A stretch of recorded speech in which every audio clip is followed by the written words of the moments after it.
President Trump already up here at his winter White House in Mar-a-Lago and tweeting potentially explosive new allegations about the Obama administration wiretapping at Trump Tower just before the election. He writes, "Terrible. Just found out that Obama had my wires tapped in Trump Tower just before the victory.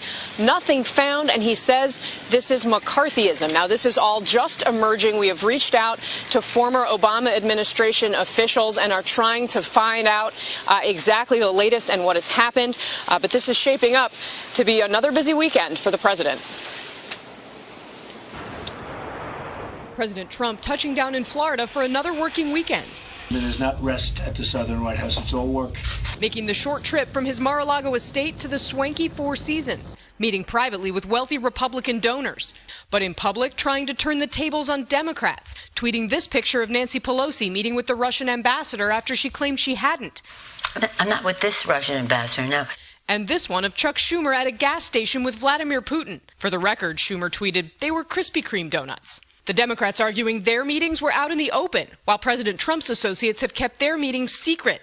And they occurred as Russia is accused of meddling with the U.S. election. The latest, former Trump foreign policy advisor Carter Page, who once said he'd never met with the Russian ambassador.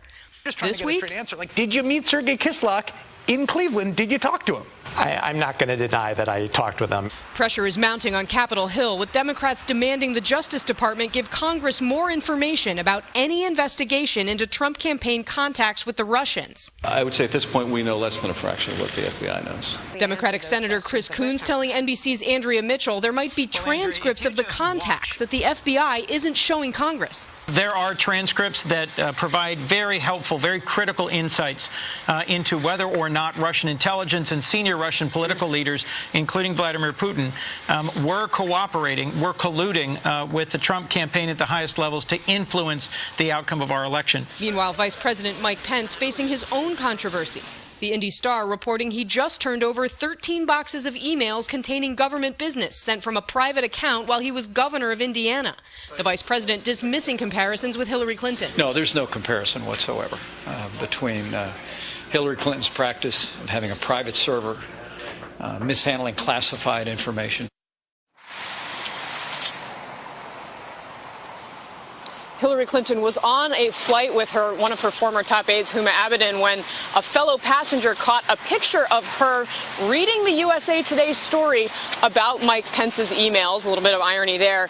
But Craig and Chanel, I want to also point out the president still tweeting in the middle of a series of these as we were just in that spot. How low has President Obama gone to tap my phones during the very sacred election process? He says this is Nixon/Watergate. Bad or sick guy. So set up to be a pretty busy day with us trying to figure out exactly what he means by this series of tweets. Explosive allegations. All right, Casey, thank you.